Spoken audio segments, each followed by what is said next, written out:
Hi, I'm taking you on a nice mystery tour today. Not too demanding, and it goes up a bushy slope onto some nice scenery. So here we go. The going is quite easy. I can hear the ocean in the background, and the cicadas, or cicadas is it, are beginning to sort of rev up for a nice warm day, I think.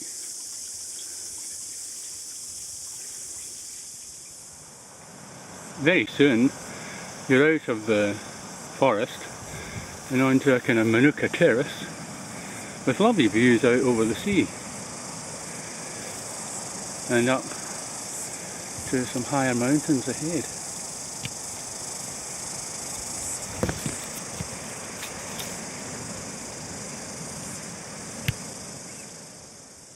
I'm still wandering up the track come trail through the Manuka, but the views are splendid today.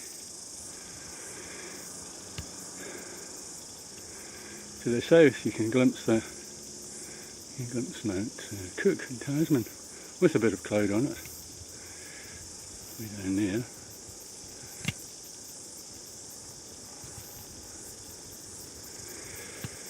And sea stacks out on the ocean, and way up to the north. It's really beautiful, and the cicadas like it as well. And we're, as you would expect, heading up. So far so good. Come up the track, which is reasonably easy to follow, and now I've hit this bluff. And the track appears to wander around the bluff, so trust the track.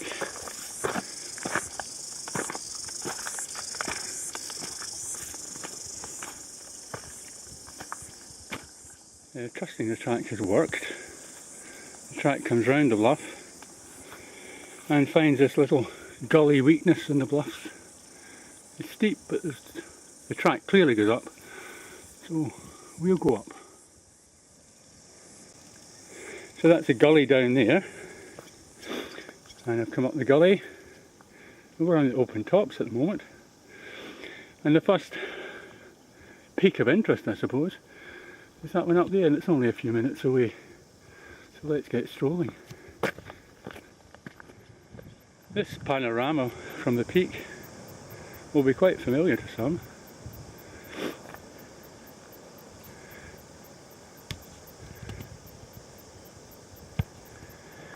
But it is pretty.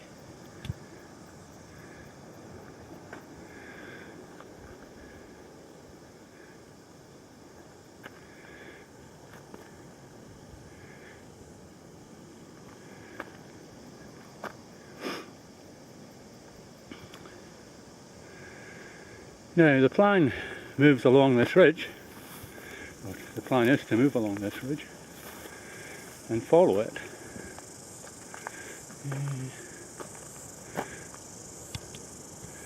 Roughly to, I think, that top in the middle of the picture.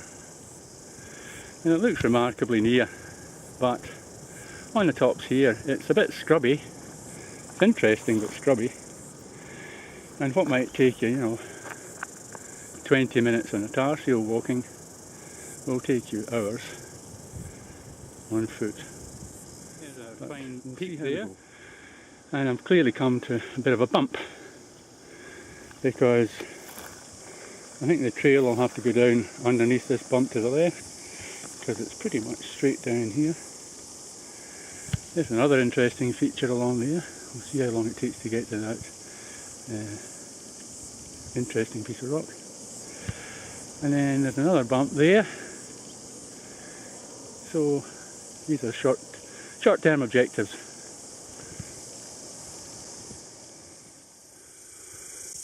Well, the down from that little knob turned out to be quite a bit of down.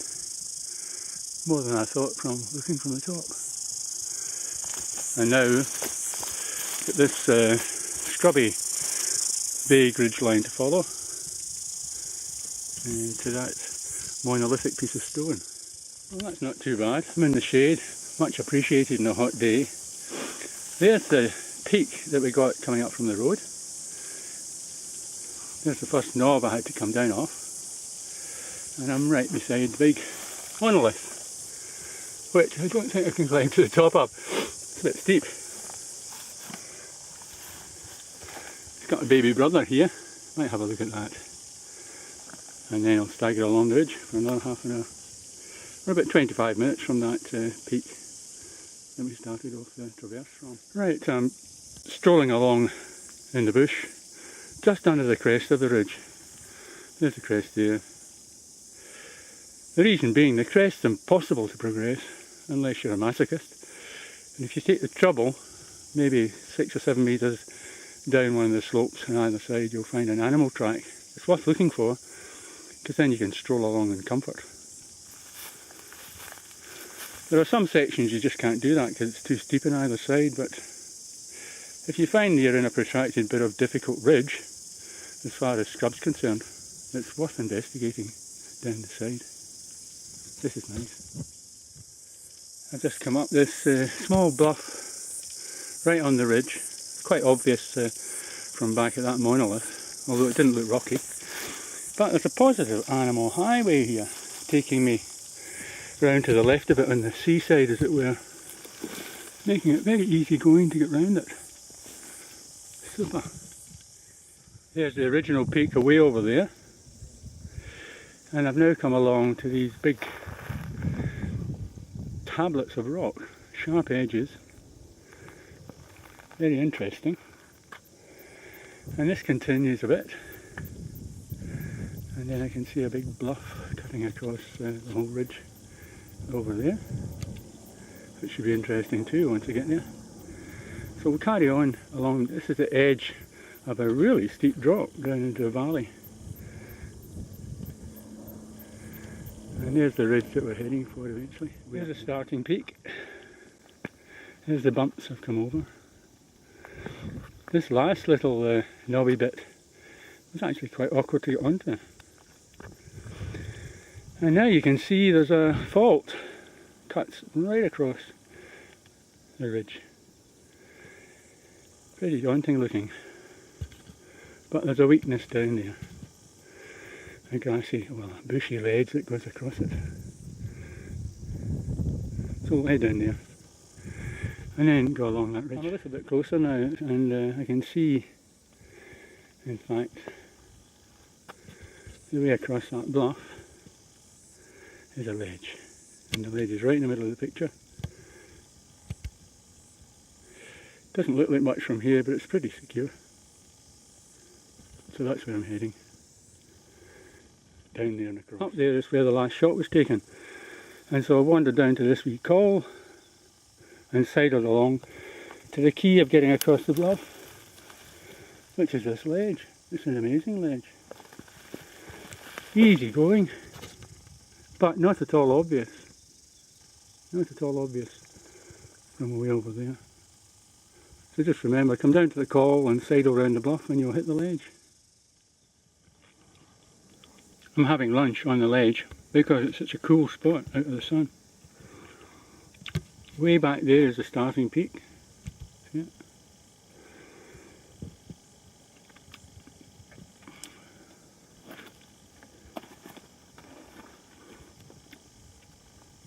And there's a continuation of the ledge. It's a really broad ledge. Just looks impossible from over on there. It looks quite frightening from over there. But I think I deserve a 20-minute break here. It's cool.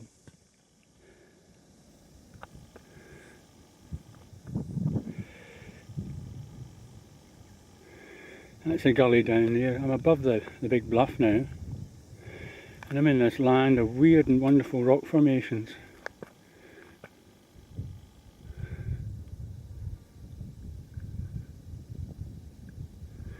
That's the general direction I'm heading in.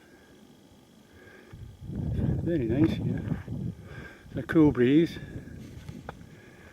keeping things very pleasant.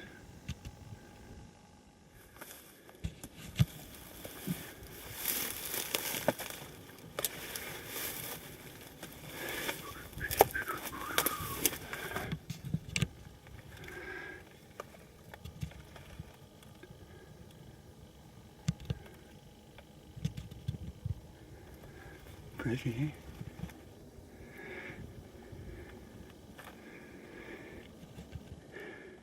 eh? After those interesting rocks, it's open, but there's some, there's 10 minutes or 15 minutes of really tiring scrub before you get into slightly bigger vegetation, and you get into this ridge walking on unmarked trail, but it's pretty easy going, stepping over logs and wandering around bits and pieces, but there's no heavy undergrowth grabbing at you, so it's quite pleasant. I think I've probably got about an hour of this before it gets easier. I haven't been making particularly good time. I've got a pretty, well, what would you say, pretty nasty stab in my calf. More than a twig shoved itself well into my calf muscle. I had to pull it out and keep walking, so it slowed me up a bit. And it's been very hot, so my time is rather slow, so it's taken me more than a couple of hours to get from that ledge in the cliff to a point where I'm definitely back on some kind of track, and quite pleased to see it, I must admit. So I shouldn't be too long before I got into any. The high point of the walk. I've just come up a little bit of Perry's track, and I'm now at the top of Perry's track. The section I've just come up is in terrible condition with fallen logs and branches across it. And this is the high point, and this is the signal saying State Highway 6 is down there. So let's get down there. Coming off the top there was lots and lots of wind throws making progress awkward. But now I'm on this nice smooth track coming down a ridge. Very pleasant indeed. Easy to follow.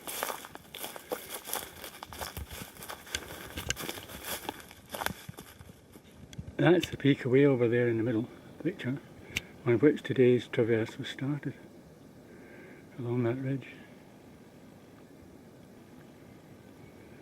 And right round. And down here. Well, the track comes down the ridges and ends up there. And that's the end of the bushy bit in the walk. We're now back down near the sea. And there's two options. One is to follow State Highway 6 up beyond those stacks where we started. Or, since it's low tide,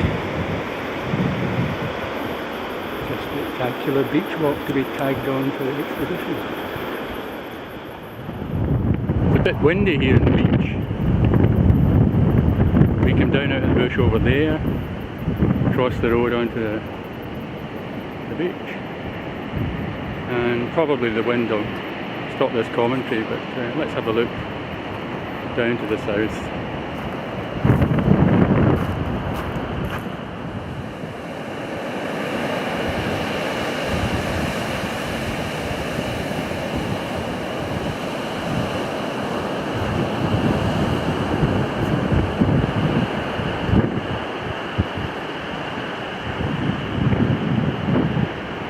There you get glimpses of the skyline ridge that was traversed earlier.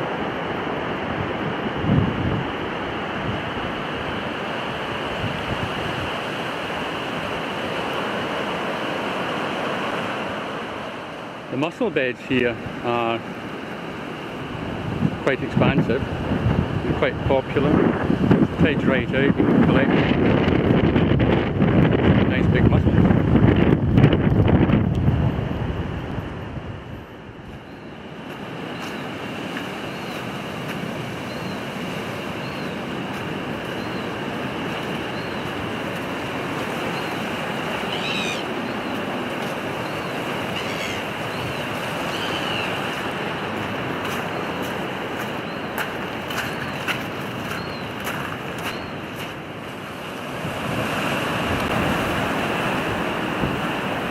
Did that look like a lion to you? Maybe not.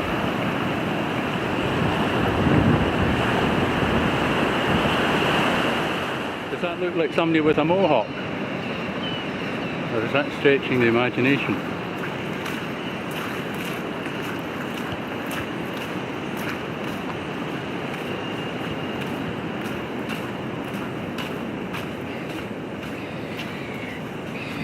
A couple of little caves here.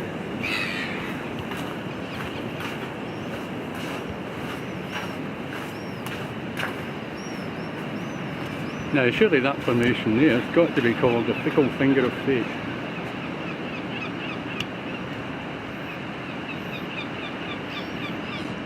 Well, just where the pointy stacks start to tail off, keep your eye on the left and the bluffs, and you'll find this little bay here which has got a hole in a rock, and it's got a little creek gushing out, because that's where we get back up onto the road.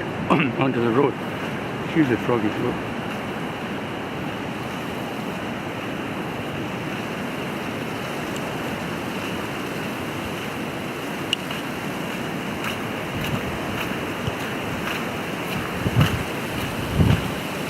So we just got up onto that shelf and follow up the edge, and a proper little track takes us back up onto State Highway 6. Up there somewhere. A little ladder here helps get up this 6-foot awkward bit. There's a little rope as well.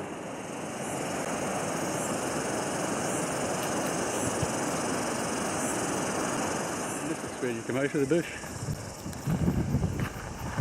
onto the State Highway.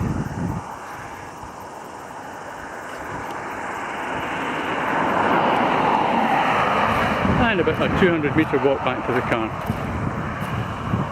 park. This is the car park, which is north of the 10 Mile Valley, just a few hundred metres north.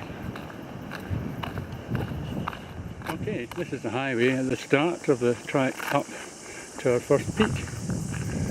It's not a very distinctive part, except it's opposite the driveway, just beyond second driveway from 10 Mile going north. And this is where we started our adventure.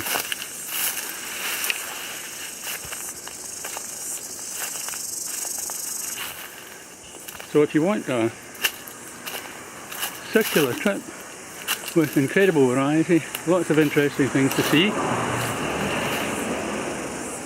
with the downside being some pretty awful patches of scrub, take somebody with you that likes bashing scrub and finding the route for you. If you can put up with that, you'll have a really splendid day.